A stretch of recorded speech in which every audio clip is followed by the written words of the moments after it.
Hi, I'm Katie Crane, and this is the Pilates Lounge. So, why don't you introduce yourself to our listeners, and and we'll roll on from there. Sure. Yeah. So my name's Jack. I'm a physiotherapist based in Melbourne, Australia. I have a clinic along with my business partner, John Nicolosi, called Mad Physiotherapy. So, like a lot of physiotherapists, when I graduated back in 2011, two sort of key things: very hands-off, very exercise-focused, and certainly something like fascia was not really something that we discussed much at all. I feel like there was maybe one slide in our anatomy lectures about the muscular fascia, and then you move on from it and never hear it again. And soon after, when I finished physiotherapy, I did a 3-year yoga apprenticeship. So it was during yoga that you'd hear more about fascia, and I'd always wondered, okay, what is this tissue that I never really learn about? We don't really look at it from an anatomical perspective. We don't really talk about its role in the muscular system in regards to movement, force transmission, and if it has a particular role in terms of its innervation and sensory feedback. So I just started trying to read as much as I could about fascia. And that's where I came across a lot of the research from people like Professor Carla Stecco or her brother, Assistant Professor Antonio Stecco, and started to realize, okay, there's a lot more we know about fascia than we're taught at university. Eventually, that led me to fascial manipulation. So that's the method that was developed by their father, Luigi Stecco. And now Carla and Antonio run the Fascial Manipulation Institute in Italy. They're all from Italy themselves. And then I started my deep dive into fascial manipulation. So that originally started with doing their courses. Fascial manipulation's taught over 4 levels. But then for the first time in 2022, they offered an international school program. So this is a 3-year program teaching fascial manipulation that they'd previously taught only in Italian, given again that they're from Italy. But this is an international program that was taught in English. So I applied for that and got accepted and completed that in September last year.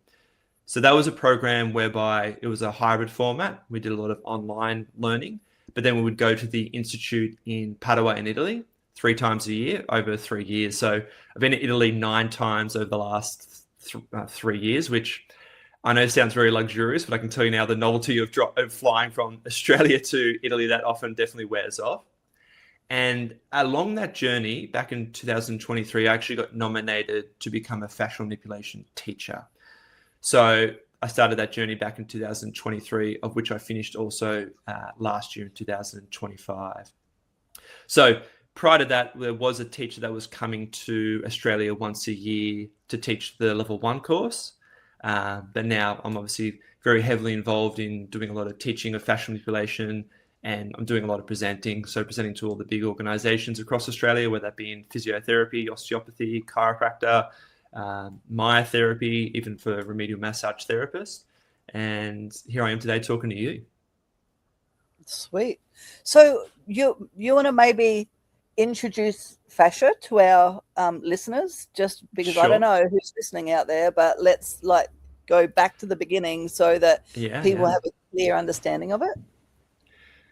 So fascia, until really the last 15, 20 years, we didn't really know a lot about what it is. And as a result, when it was discussed, and even to an extent now, often when people talk about fascia, it's very vague or non-specific. Now, you can look at fascia very broadly as looking at the connective tissue system of the body. And so what I mean by that is when you think about looking at an anatomy textbook, or if you've ever been fortunate to be in an anatomy lab, when we look at the body, we think of muscles, bones, ligaments, joint capsules, all being separate tissue structures. So think of like a muscle where you might have something like the quadriceps muscles. Think about the rectus femoris. You think of this clear origin from the front of the hip, inserting down into the quadriceps and by extension, the patellar tendon. And we can obviously extend that onto any particular muscle on the body. What we have to realize is that perception of how we look at the human body is very much based on the anatomist. So anatomy, particularly in the last few hundred years, has been based on looking at dissecting away the fascial tissue, because for a long time it was just simply seen as a byproduct of evolution, just simply a bit of cling wrap that wraps around every tissue in the body but has no particular role. And so they dissected away to make this illusion that muscles, ligaments, whatever tissue you want in the body looks like a very separate and independent tissue structure. But in reality, that's an illusion. If you actually maintain and preserve the fascial tissue, you see that it does provide this very interconnected network that in a literal sense does connect everything. But when we think about fascia now, we can start to appreciate that there are different layers of fascia.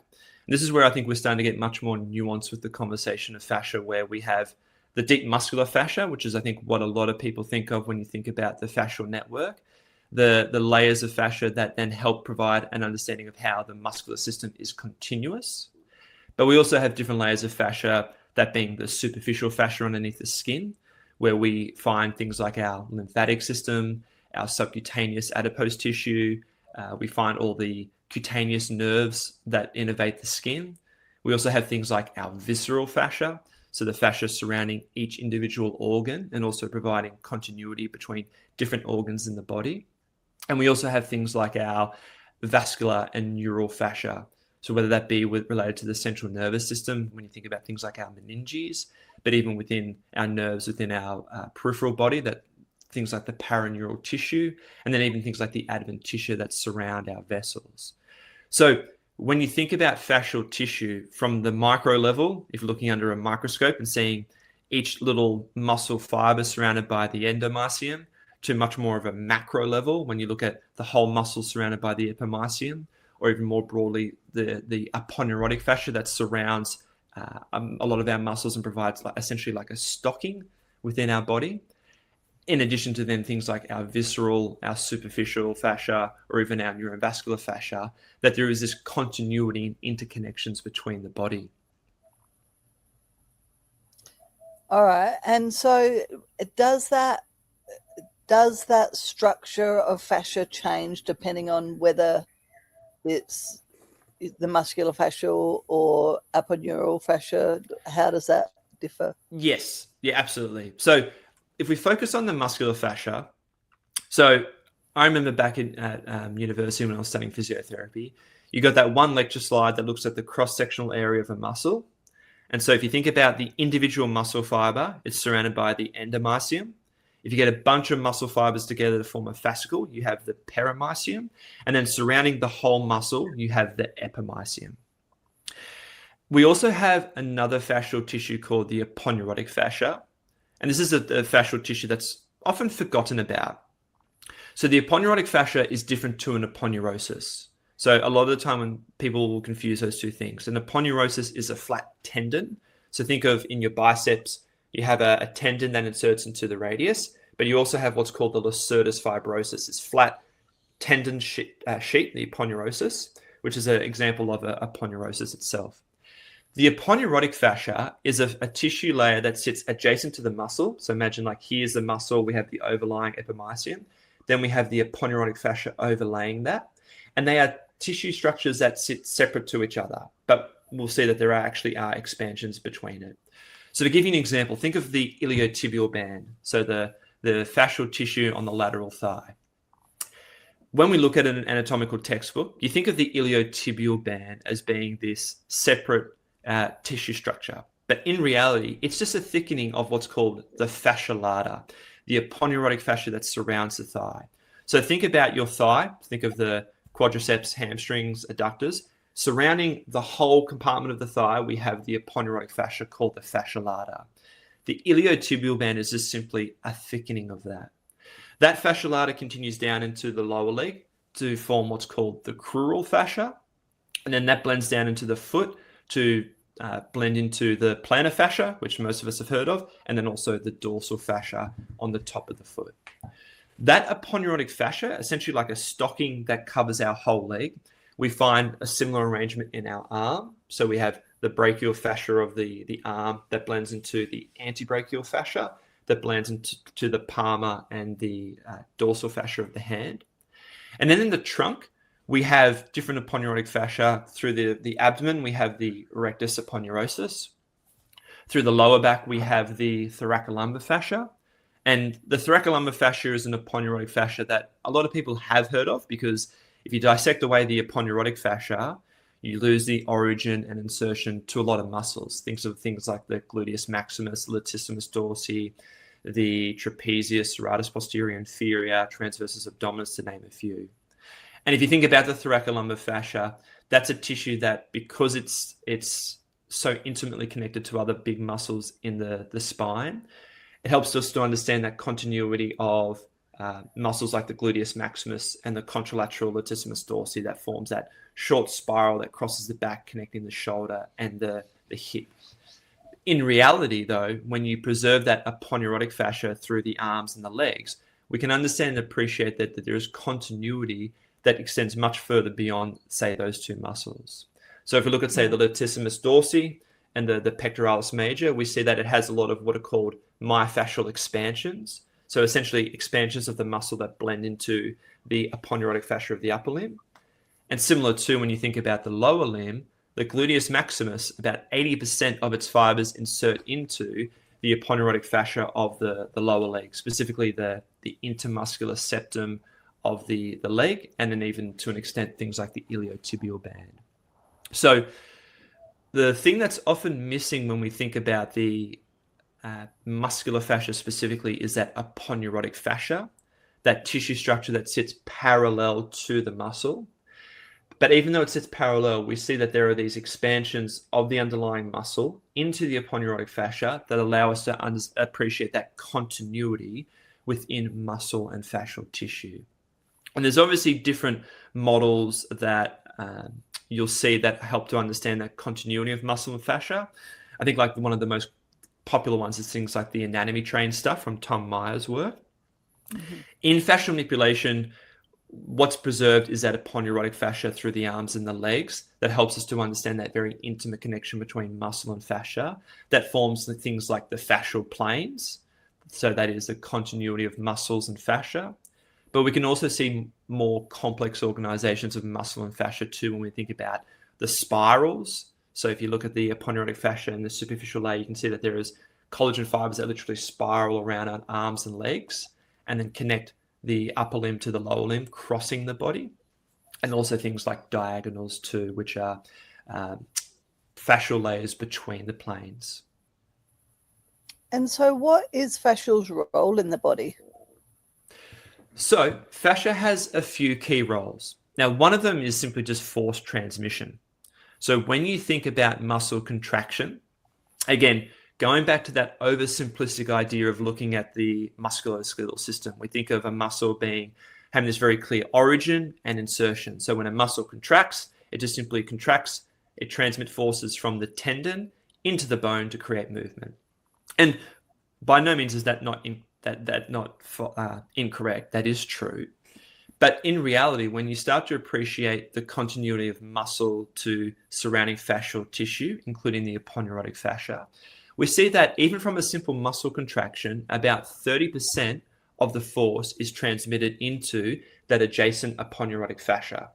And so when it gets transmitted into the aponeurotic fascia, the forces can be transmitted much more globally, whether that be more distally, moving further down the body, more proximally, moving further up the body, but even laterally too. So we can see that there is a lot of force transmission that occurs between different muscles within a compartment.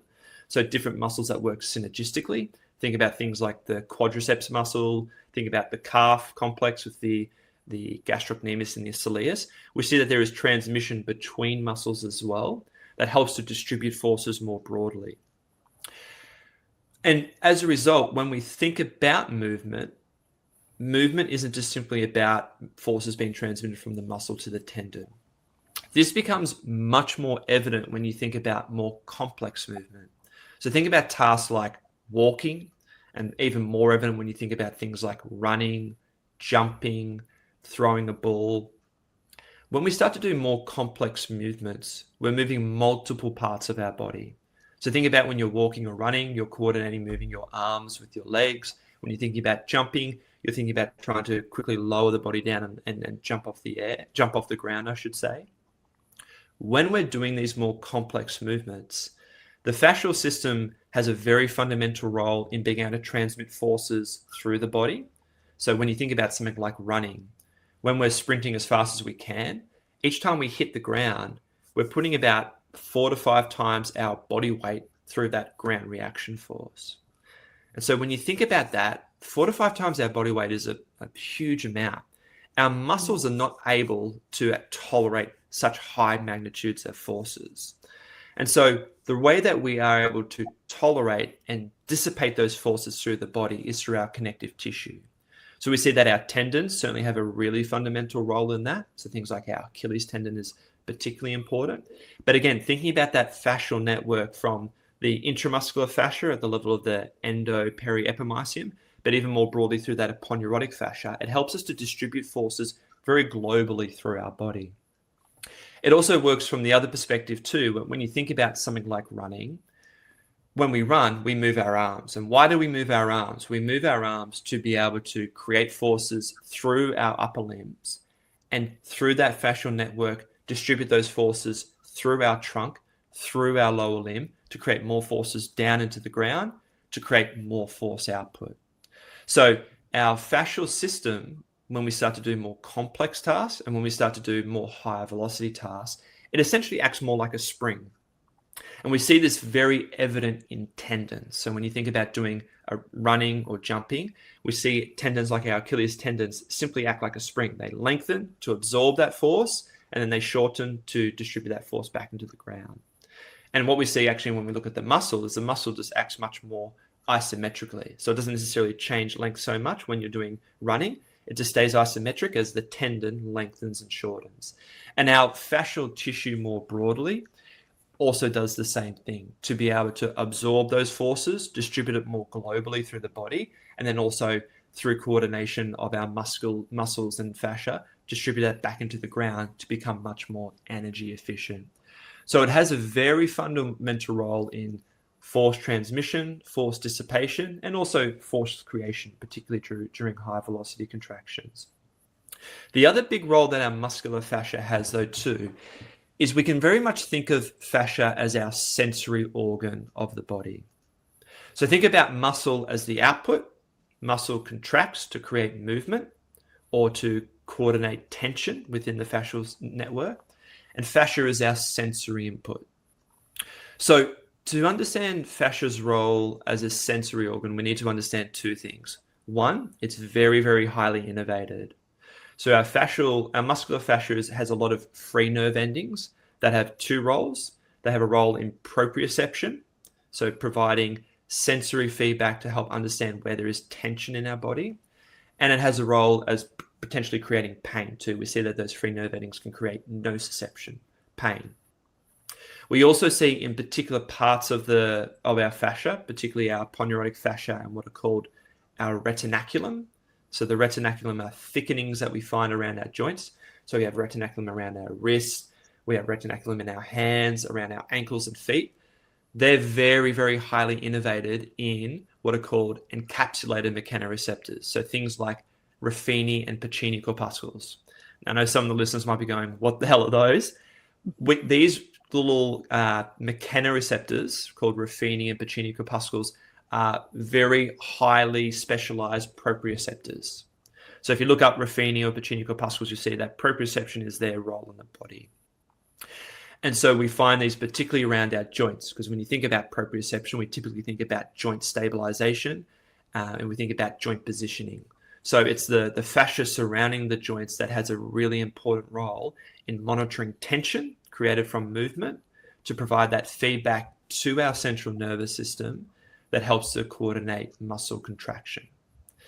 Now, this also brings us to another important point. Fascia is a multi-layered tissue structure. So when you look at the epimysium, so the fascia surrounding a muscle, or again, that aponeurotic fascia, that stocking of fascia that literally almost creates like a jumpsuit, an overall for our body, there are multiple layers. So literally as we move, those different layers of the fascia are gliding on each other. And it's that gliding that's monitoring changes in mechanical tension that then provides feedback to our nervous system to let our brain know where there is tension in the body to help coordinate muscle contraction. So with understanding that, the muscular fascia has a really important role as the sensory organ. I remember once someone describing like this, and I think it illustrates it very well. Think of muscle as fascia speech. So when you think about changes to muscle tone, when you think about changes to muscle coordination, when you think about things like inhibition that can happen from things like chronic low back pain, chronic neck pain, patellofemoral pain, whatever it may be, the changes in the behavior of the muscle are reflective of the changes that are occurring with the mechanical tension in the fascial tissue. And as a result, the sensory feedback it's giving to regulate muscle contraction. So I know I'm throwing a lot out there, but it helps to much better provide the understanding of fascia's role within the muscular system. And fascia is very much our sensory organ. I'll give you a moment there. Do you want to jump in with if you have any questions? Yeah, no, that's all really great information, Jack. Thank you. So could you explain what does healthy fascia, what does healthy fascia maybe look like, and how does it perform versus fascia that is not healthy? Yeah, no, it's an important question. So two things we need to think about fascia is there's the layers of fascia I've described, which you'll see described as dense connective tissue. So this is where we find all the collagen. So fascia, the main protein in fascia is collagen. Collagen is the most abundant protein we'll find in our body. And it has the structural properties to be able to distribute forces. So before, when I was talking about force transmission and dissipation, it's collagen that has that role. So if you think about the spectrum of connective tissue, think about tendons. Tendons have a high density of collagen arranged in particularly one direction so that it can transmit forces from the muscle to the tendon to the bone. Fascia we see has also a high amount of collagen, but as I mentioned before, there are different layers of fascia. So one layer of fascia, you'll see that the collagen fibers are in this direction because that particular layer of fascia directs forces in that direction. We'll see that another layer of fascia will alter the direction of forces. And so depending on the particular movement will help us to understand and appreciate what layers of fascia are involved based on whether we're moving forwards, sideways, maybe in a rotational plane, or even a more complex movement where you're moving multiple joints in different directions for things like throwing, as an example. Between those layers of fascia, we have what's called loose connective tissue. Now, loose connective tissue doesn't really have any collagen fibers. It's made up a lot of, predominantly of what are called proteoglycans and glycosaminoglycans. Again, fancy names to describe particular different proteins and molecules in the loose connective tissue. But what we find mainly is hyaluronan or hyaluronic acid. Most people have heard of hyaluronan. It's very popularized in cosmetic products. So you see it for things like rejuvenating skin.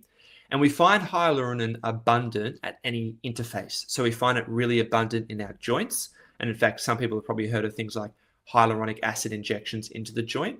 We find it really abundant in our eyes to allow our eyes to move very freely.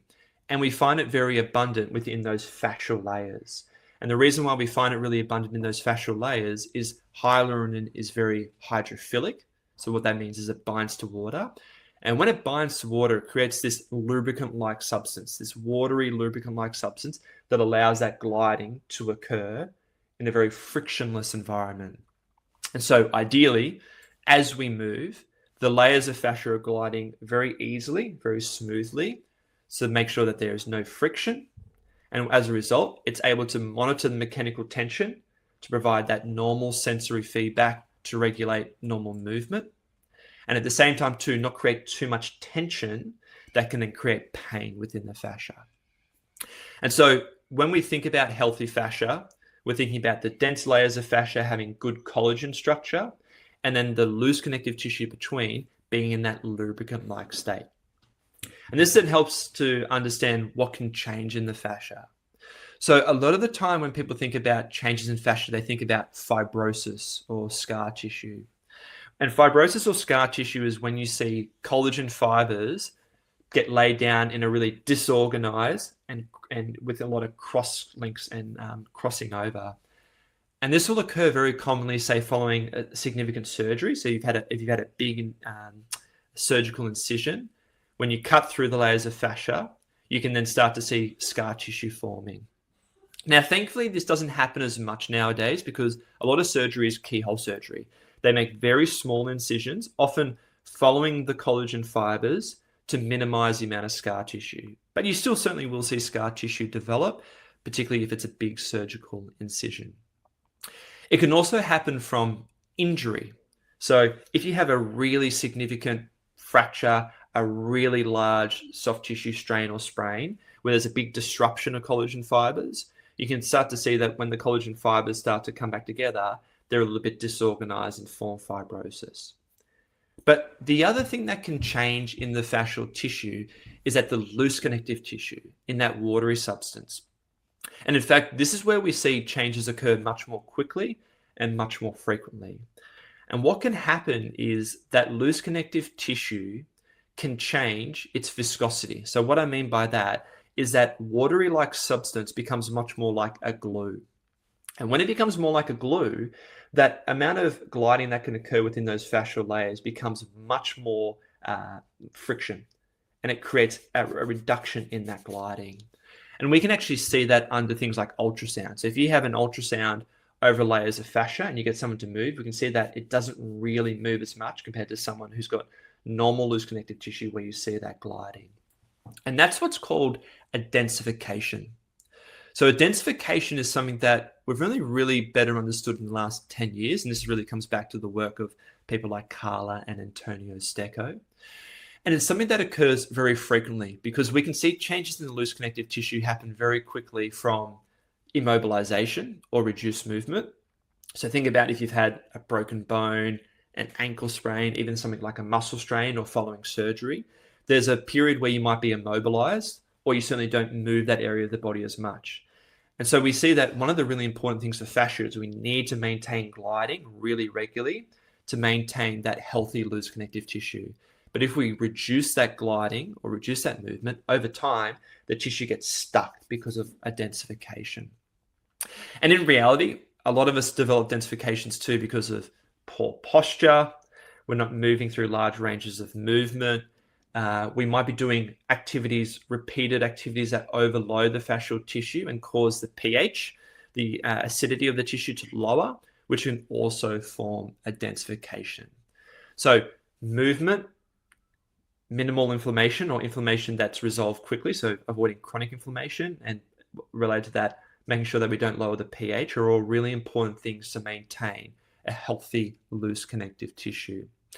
And in reality, when we think about fascia and when we think about fascia causing pain, or when we think about that role of fascia as a sensory organ being disrupted, it happens because of densifications forming that create less gliding and an increase in mechanical tension that can then create pain or affect that sensory signal from the fascia that helps coordinate effective muscle contraction, movement, and transmission of forces through the body.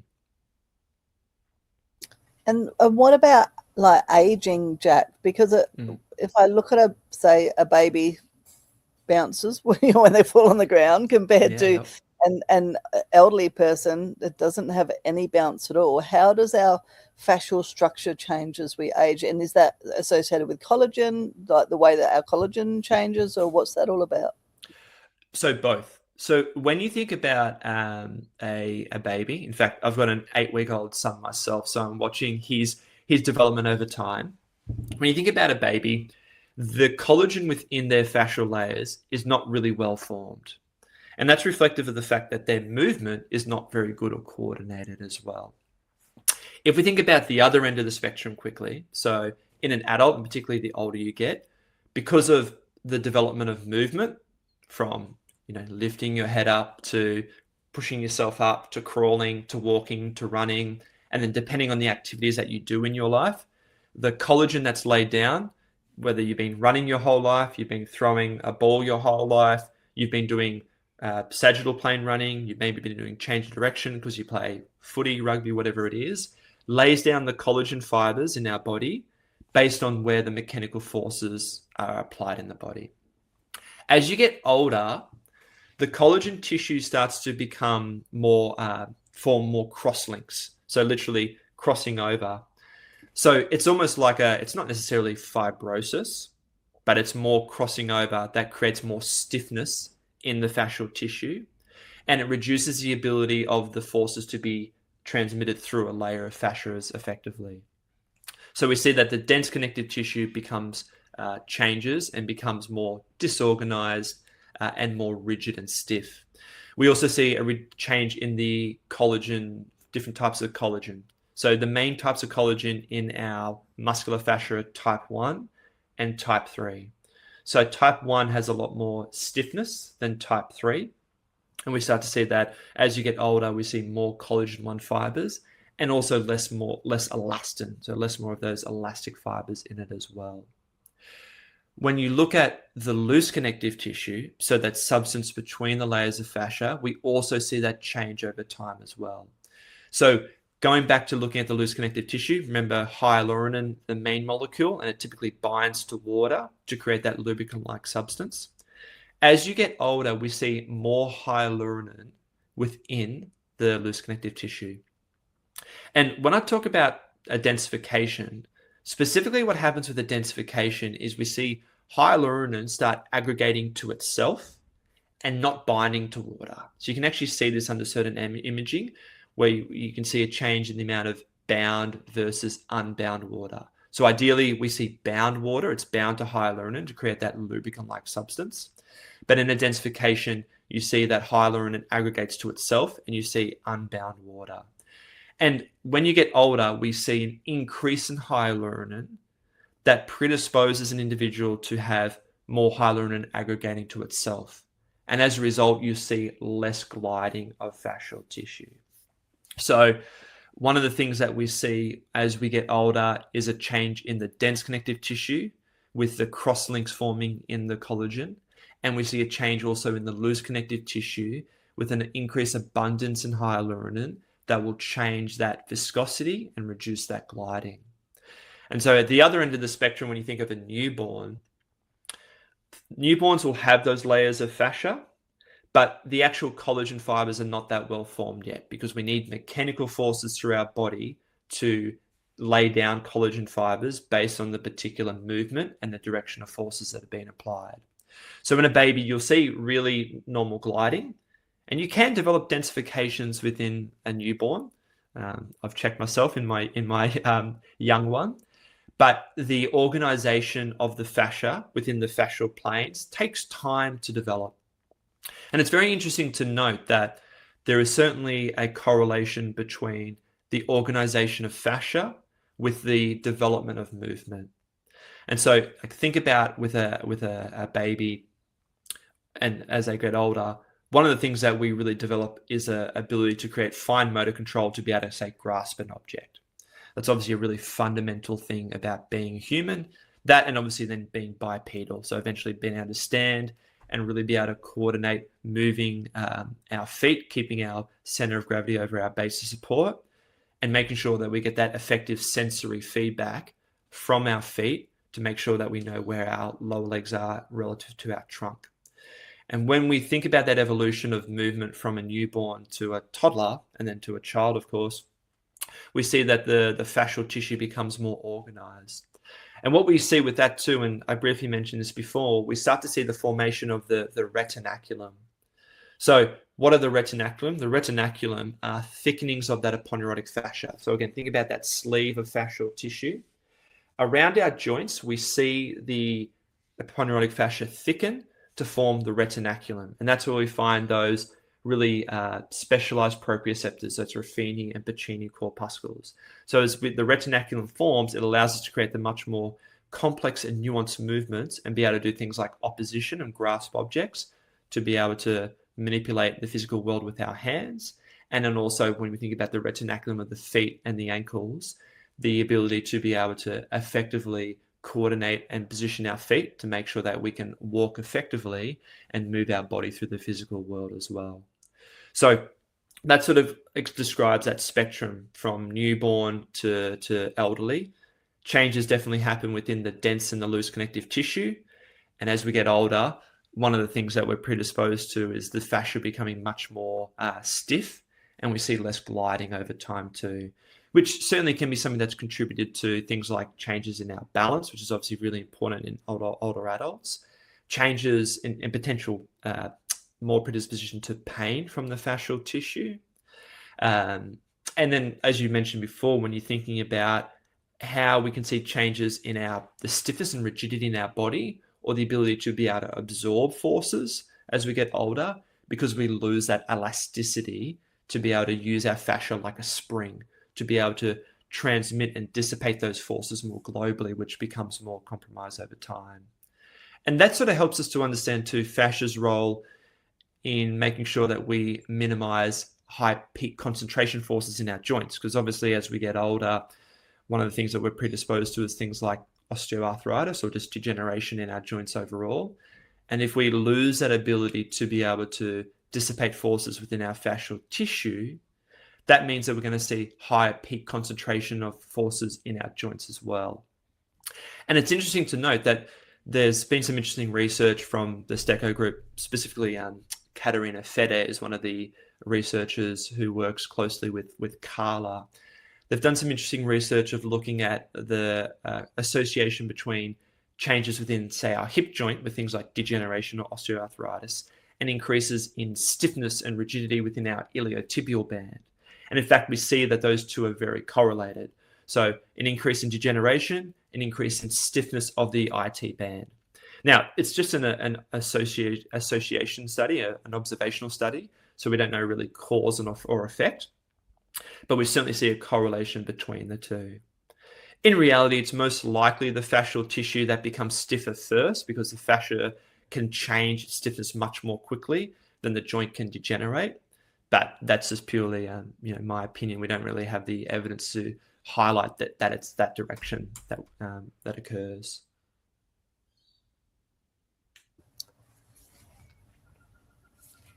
And so with that in mind, say I'm working with, let's take, for example, somebody with that,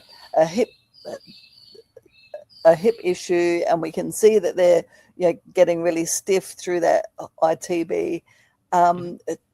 Is the best thing for us to do, to try and encourage better movement in that whole system? And if so, because from what I see, say if I'm working with somebody, they've got a sore hip, they're starting to walk like a penguin, so it looks like, okay, they're potentially headed down the road of a hip replacement and they're elderly. What's actually happening in the body when that's happening? Like, why is their whole posture changing so much? When as they're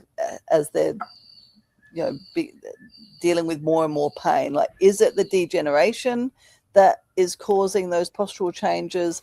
Is it the thickening of the fascia, or the changing structure of the fascia? Is it the dehydration because of they're not moving? I'm assuming that it's all and above, isn't it? Yeah, look, absolutely. Look, there's I look at it as a sequelae of events. And when you think about, say, degeneration of a joint or OA, it's not something that happens overnight, unless there's obviously, say, a significant trauma or like an infection. But in reality, for most people who experience osteoarthritis, it's something that develops over time, very slowly. And so ultimately, that's reflection of a couple of things. One, changes in the arthrokinematics of the joint, so how the joint moves. We also know that osteoarthritis is very much a systemic problem. So it's not just simply related to the musculoskeletal system, but overall systemic health and well-being. It's ultimately a low-grade chronic inflammatory state. We know it has a high association with things like metabolic syndrome. And because of that change in our inflammatory profile, it can also start to cause catabolism, breaking down of the joint tissue. But when we think about the myofascial system and the articular system, there's definitely a real overlap. Now, when someone starts to create an antalgic gait pattern, so changes in their movement, and let's say we know that some of it is coming from the joint at least, it's multi-layered, because certainly you can see changes in how someone moves and how someone improves their overall function by trying to address and improve the myofascial system. So that could be things like looking at trying to improve flexibility or myofascial compliance by improving their strength in particular, to be able to help shift, reducing some of the peak forces in their articular system and increase the ability for the myofascial system to be able to distribute those forces more globally and minimize that peak force within the joint tissue. But what do we need to do to actually effectively do that? Well, I definitely think part of it is about improving things like strength, because the more we can create force within our muscular system, the more we can also then use our muscular system to distribute forces through our fascial tissue. I'm also a very big advocate for things like stretching. I mean, I have a background in yoga myself, and I certainly see that there is an ability to improve movement and, again, minimize forces through, say, our joints, and using this example, by improving that elasticity or compliance. The other thing that I do a lot of too, and this is certainly a fundamental element of fascial manipulation, is thinking about how we can improve fascial gliding through hands-on treatment. So when we think about hands-on treatment, there's obviously a spectrum of different types of treatment we can do. And we can think about things like intensity. We can think about things like depth, because that will obviously influence the layer of tissue we're working at. And if we think about just heat in general, heat can improve gliding of fascial layers. But heat alone, although it can cause a change in the loose connective tissue, when the tissue cools down, it becomes densified again. So one of the fundamental things to help alter the loose connective tissue is things like friction. And the reason why friction has a really fundamental role in changing the loose connective tissue is that sheer mechanical force can alter the chemical structure of the loose connective tissue. And this is obviously going a bit more into looking at fascial manipulation specifically, but something I obviously use a lot of, is trying to identify where densifications are in the body, because we find that densifications often tend to be in very specific spots in the body, and densifications over time beget densifications, so they spread.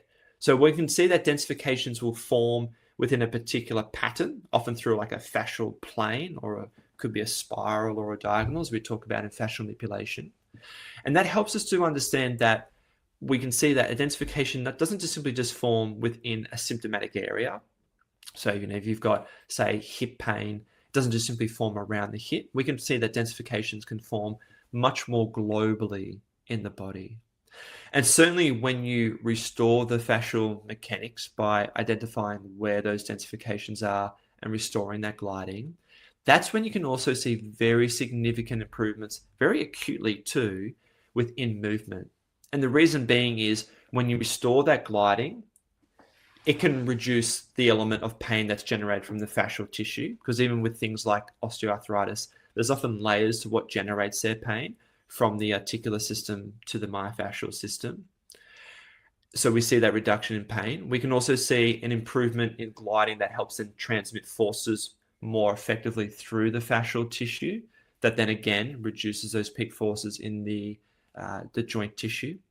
And also we can see improvements in the sensory feedback that the fascial system provides, that helps to better coordinate and recruit muscle, so that we're making sure that muscle is effectively contracting to help stabilize a joint, but also to help coordinate where tension's created in the fascial system, to again thinking about distributing those forces more broadly in the whole myofascial network. And it's interesting to note, like when you think about something like osteoarthritis, and you look at, say, radiological investigation, so whether that be things like an X-ray, a CT scan, an MRI, there is a correlation between the degeneration you see in a joint and the severity of symptoms and individual experiences, but that correlation isn't perfect. So what I mean by that is there are some people who may not have, like who may be in their 60s, 70s, 80s, so in an older population group who are more predisposed to osteoarthritis, who may have, for instance, no pain in their hip whatsoever. But when you take a scan of their hip, we actually can see quite significant degenerative changes to the hip, yet they experience no pain. At the other end of the spectrum, we can also see that some people might experience a lot of hip pain that's very indicative of, say, hip osteoarthritis. And when you look at their scan, the amount of degeneration in the joint actually isn't that significant. And there's obviously the whole spectrum in between. So that makes you think, well, why is there not a perfect correlation between degeneration in a joint and symptoms? There's a couple of reasons. One of them I certainly think is related to overall systemic health, like I mentioned before, because we know that osteoarthritis is not just simply a wear and tear disease of the musculoskeletal system. We know that other non-musculoskeletal factors, things like your metabolic health, things like your inflammatory status, will have a big indication of whether you're symptomatic or not symptomatic. But I think the other area that's often underappreciated is the health and the function of the myofascial system, and how that can help to distribute forces more broadly and reduce the peak forces within the articular system. And there's a lot of things that we need to consider with how we improve that, whether that be related to things like improving strength, improving compliance, and then certainly when we think about the potential value of how we can identify these densifications and restore them to make sure that there is effective gliding of the fascial tissue. So when you practice your myofascial manipulation, what does that look like? So fascial manipulation is very much an assessment framework as it is a treatment. I think a lot of the time when we think about different techniques, whether it be like fascial methods, a lot of people think about different treatment techniques. Now, in fascial manipulation, we talk about different layers of fascia. We've obviously focused on the muscular fascia, but there are things like the superficial, the visceral fascia, and also, again, the neurovascular fascia. Now, when we think about the musculoskeletal system, we are thinking about looking at the body as a whole. We're thinking about what someone's presenting with in terms of where are their symptoms, and they might have multiple locations. We're also thinking about the individual story of the patient who's presenting in front of you, because whether it be hip pain, whether it be back pain, whether it be neck pain, these are conditions that we see frequently within the general population. But when you think at an individual level, each individual has a different past medical history, a different story. So you might have 5 people presenting with low back pain that we see a very similar pattern. They may have had it for many years. They may get aggravating factors that are very similar. They may experience the pain symptoms in similar locations within the lower back.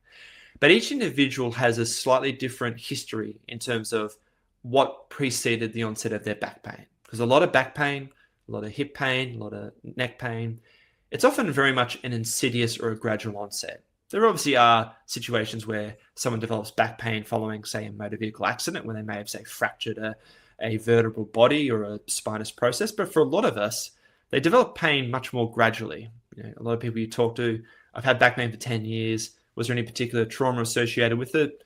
No, actually, I just started developing it over time. I noticed it bending forward and I haven't been able to get better since.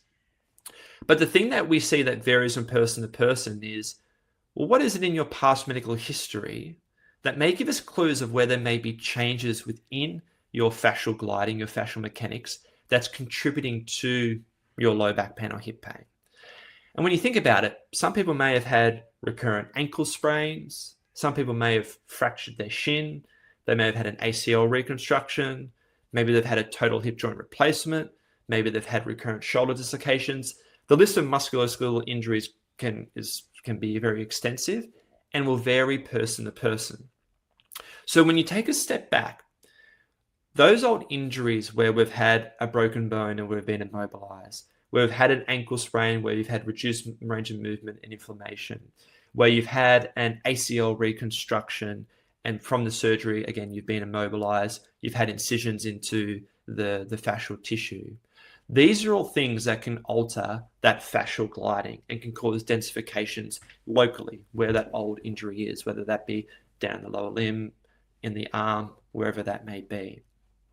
And so when you think about the concept of densifications, that lack of gliding reduces not only gliding within the fascial tissue in that area, but over time, it can start to create densifications above or below, depending on where the injury is, because that lack of gliding through your forearm, as an example, from an old wrist fracture, means that even once the wrist fracture's healed and you can move your wrist, at the layer of the fascia, it can still be stuck, it can still be densified.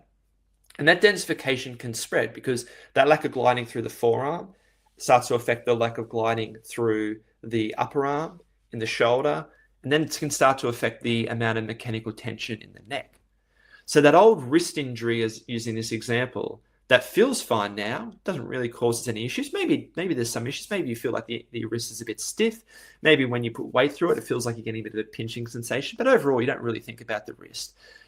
That has created changes in that gliding through a particular fascial plane or a particular fascial line that's now affecting the fascial mechanics at the neck. And now that person's presenting with neck pain because all of a sudden when they turn their head, they're starting to experience pain within their neck. The same can be applied when you think about the lower back, as I gave the example before. All of a sudden you're experiencing pain on the one side of your back bending forward. You've had it for years, but there's no particular trauma.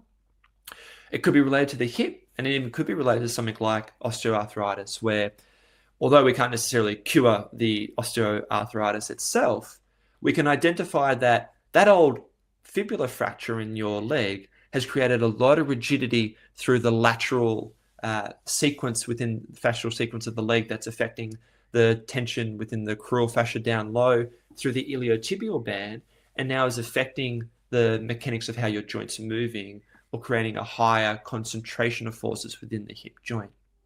So fascial manipulation is very much a systematic framework to look at assessing changes that can happen within the fascial tissue, but also really trying to connect the dots, thinking about what is it about this individual, whether they're presenting with hip pain, back pain, neck pain, ultimately any particular type of musculoskeletal pain. Is there something in their past medical history that can give us clues to look at, you know what, I actually need to look at their lower leg because they had that old fracture before they started getting hip symptoms. Or I need to have a look at your knee because of that old ACL reconstruction that happened prior to you developing back pain. Or I need to have a look at your wrist, using that example before of that old wrist fracture that developed prior to you developing neck pain. Because ultimately, when we think about the fascial system, it provides an anatomical framework for understanding how the body is connected. And by understanding those anatomical connections, we can appreciate that when we start developing pain in a certain area, we can see a contribution of the fascia because of changes in fascial gliding, not only locally where the symptoms are, but thinking about where the origin or the root cause of the problem is. Because particularly in the presence of developing pain that's more of a gradual onset or isn't necessarily associated with a specific or clear trauma within that area, we need to be thinking about, well, what is it that's contributing to this presentation? And certainly there can be many things to that, but the fascial system helps us to understand how there are connections in the body, and that from old injuries that may seem like they're okay now, because a lot of the time that old wrist fracture is okay, that old ankle sprain you don't have any issues with now, but there can be remnants of changes in fascial tension that are contributing to symptoms elsewhere in the body. Yeah, that's really cool. I feel like that's, I mean, you practice yoga as well. In Pilates, you know, we are always looking, you come to us with a hip pain or whatever, you know, but we're always looking up the line and down the line to see, okay, well, how is that relating to the way that you move in your whole system in general? And that's where the magic happens in Pilates, right? Is from the whole body moving. Absolutely. The way I look at it is, and this is getting into a bit more of a thinking about more of a how we look at the human body. And the problem that we have when we think about how we assess the human body is we need to understand that it is what we call a complex adaptive system. So complex in that we have multiple different systems or multiple different parts that are interacting with each other. So when we think about someone presenting with hip pain, back pain, you're only limiting yourself to getting potential short-term improvements by only looking at the local tissue mechanics. We need to think much more broadly about how the body is interconnected by understanding how it is from an anatomical perspective, but even when you think about how the human body works as an interconnected system. The other thing too is whenever someone develops pain, again, whether it be hip pain, back pain, absolutely you'll be able to find changes locally. We'll see changes potentially in the fascial mechanics. We'll see changes in muscle tone. We'll see changes in muscle activity. So these are all things that we might identify and go, all right, you've got hip pain, we're palpating around, we've identified these problems, we're going to give you exercises for the hip.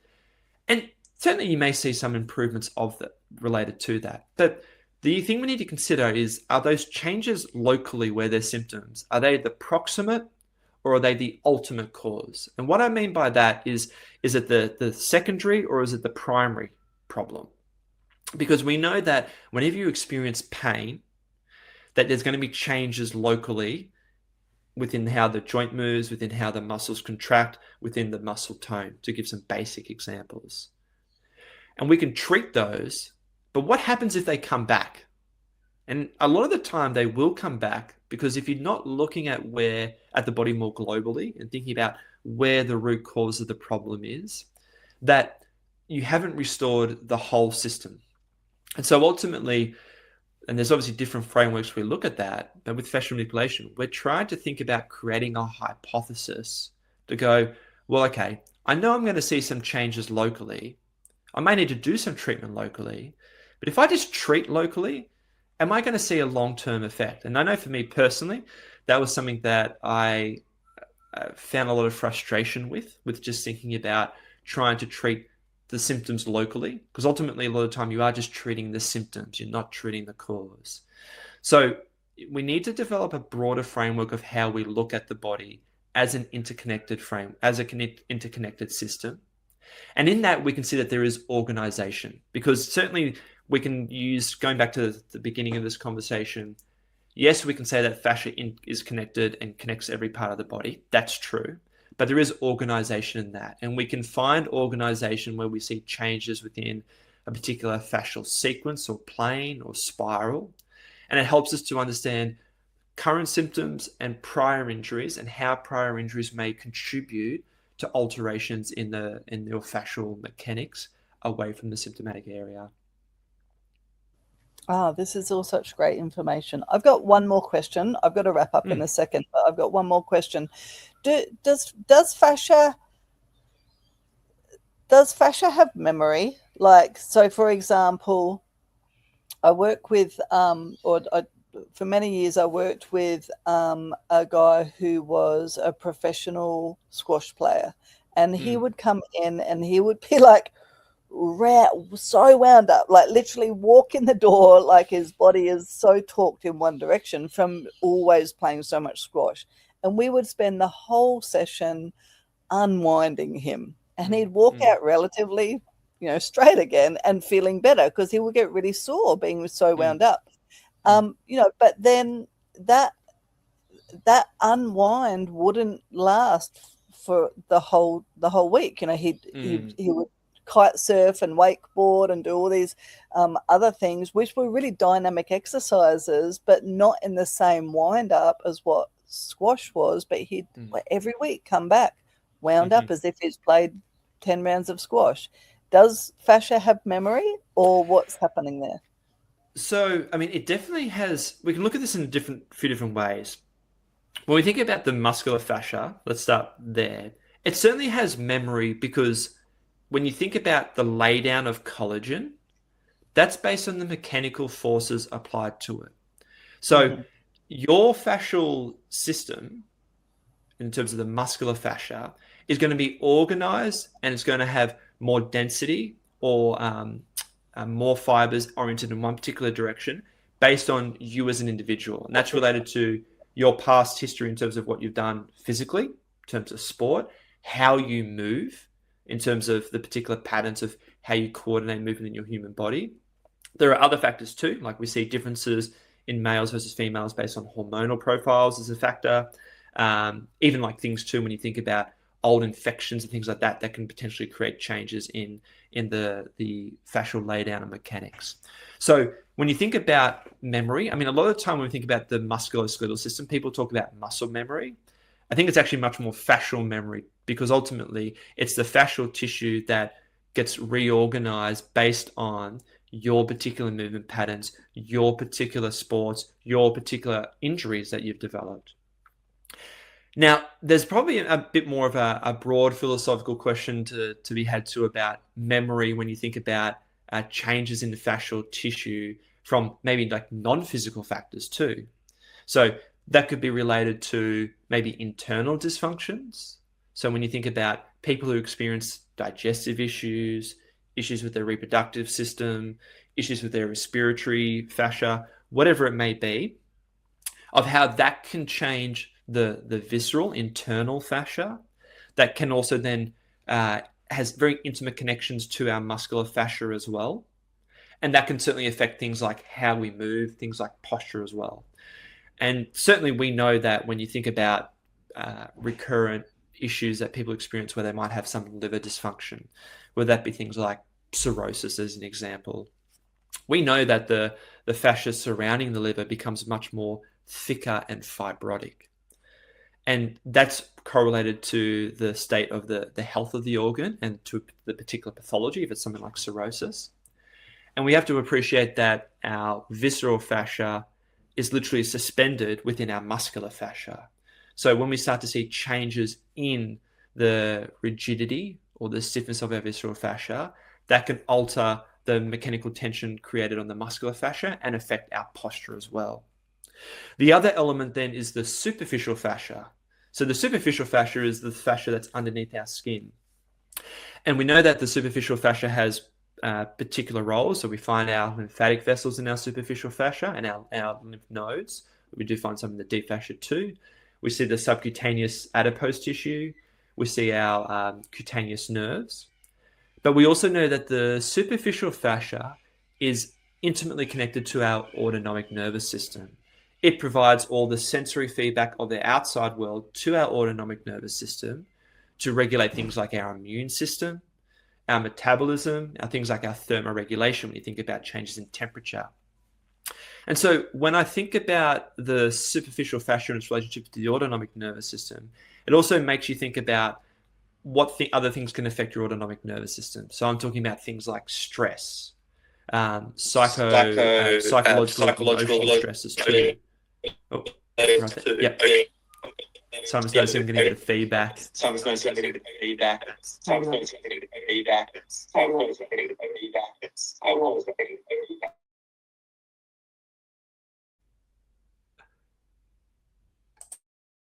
How are we going now?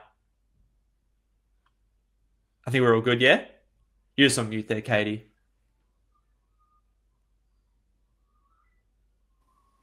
Yeah, I know. I put myself on. Yeah, I know. I put myself on. Yeah, I know. I put myself. Well, it sounds like I'm not getting any feedback from me now, so you can hear me okay? All right. I'll keep talking to finish my point.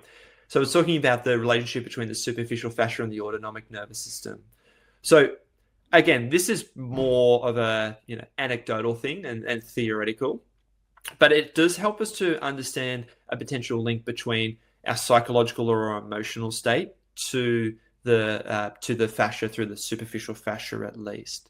So when you think about movement, and when you think about even if you provide an effective therapy to restore fascial mechanics and improve someone's movement, if it's something that continues to come back, there's a couple of things to consider. Is one, have you restored the fascial mechanics globally through the body? Particularly when you think about the muscular fascia and thinking about old injuries. But then you also have to consider too that there may be changes in how someone moves, or even related to the pain generated because it changes to other layers of fascia, be that things like the visceral or the superficial fascia. And there are ways that we can assess and treat that. But ultimately too, even if someone, for instance, has a digestive issue, as an example, where they have irritable bowel, or they get constant bloating, constipation because of a food intolerance, you may be able to help improve their movement. But if they keep getting that recurrence of irritation to their gut because of the food that they eat, you can do all the right treatment you want to help improve the visceral fascia and the muscular fascia. But if you've still got that insulting factor that's causing the rigidity to redevelop, you're going to have potentially a short-term effect.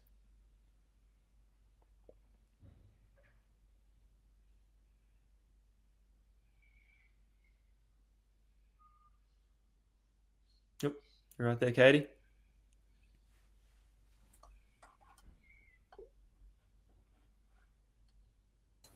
There I am.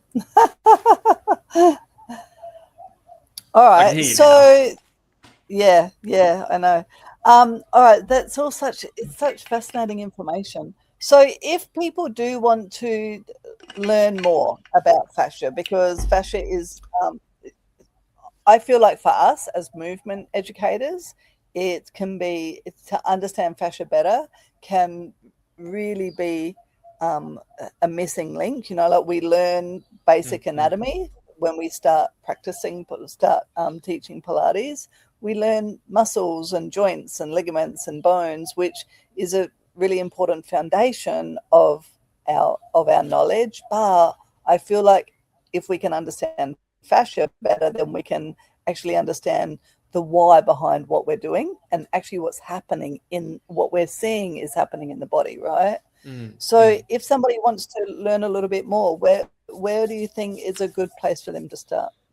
Well, look, there's a few different ways you can approach it. I mean, certainly look at the research published by people like Carla Stecco, Antonio Stecco, and some of the colleagues they work with, people like Caterina Fede, Carmelo Piri, and they certainly collaborate with other researchers around the world. Look, I certainly do a lot of presenting myself. I can actually share with you, and you feel free to share it with your listeners. I recently did a free webinar talking about the scientific foundations of fascial manipulation. So that's really looking at some of the anatomy, the biomechanics, the role of fascia as a sensory organ. And I do a lot of webinars throughout the year as well. So these are just free to anyone who wants to join in and listen. I also do workshops and courses too. So I'm teaching fascial manipulation. I teach the level 1 course regularly throughout the year, mainly in Melbourne. I'm also teaching a course in Sydney. I also do introductory workshops. So these are just one-day workshops to really give people an opportunity to look into what fascial manipulation is. So these are more very much introductions to help dip your toes and learn a bit more about the science behind it, but some of the clinical application. And I'm actually doing a bunch of these around Australia this year. So I did one in Melbourne earlier this year. I'll be doing some more in Melbourne later in the year, but I'm doing one in Brisbane, Canberra, Adelaide, Perth, Hobart throughout the year. So if people do want more information of that, I can obviously share my details with you. You'll find more about me if you look up Jack Williams Fascia. I should come up anyway, but our website, Melbourne Athlete Development, that's information there that you'll find about the courses and the workshops too. So you'll see that there's a link there to professional development courses and fascial manipulation. So through that, you'll find information about the workshops and the courses. You can sign up to my mailing list. I can then keep contact with you with things like the webinars. I'll be doing more webinars throughout the year. And obviously, I'm very happy to share any other resources I have, whether that be related to specific research if people want some help directing reading certain content, or any other recommendations. There's a lot of textbooks out there as well that Carlos and Antonio and Luigi Stecco, the founder, have published related to the method, related to fascial anatomy. So there's a lot of good information out there. Okay, that's amazing, Jack. I really appreciate that. Because I feel like we really only scratch the surface, right? In a 1 hour conversation. There's so many ways that we could go, but the whole point of this really is just to start to pique other people's interest in the information that is available for us, so that we can continue learning as Pilates professionals. So thank you so much for joining us, Jack. I really appreciate it, and we will definitely share all of your information. Just make sure you fill out that in that info form for Nisa for the podcast. Yep. producer, and she will share any information that you want to share. There, she'll put it in the show notes for us. Great. Thank you very much, Katie. Awesome. Thanks, guys. Thanks for joining.